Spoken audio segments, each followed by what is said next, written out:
Sumama ka sa'kin sa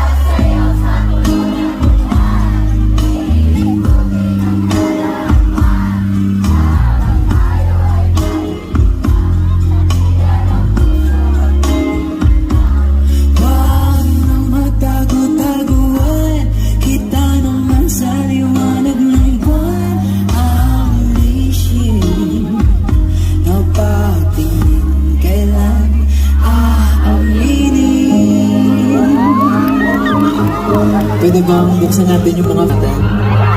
Please. Thank you guys so much.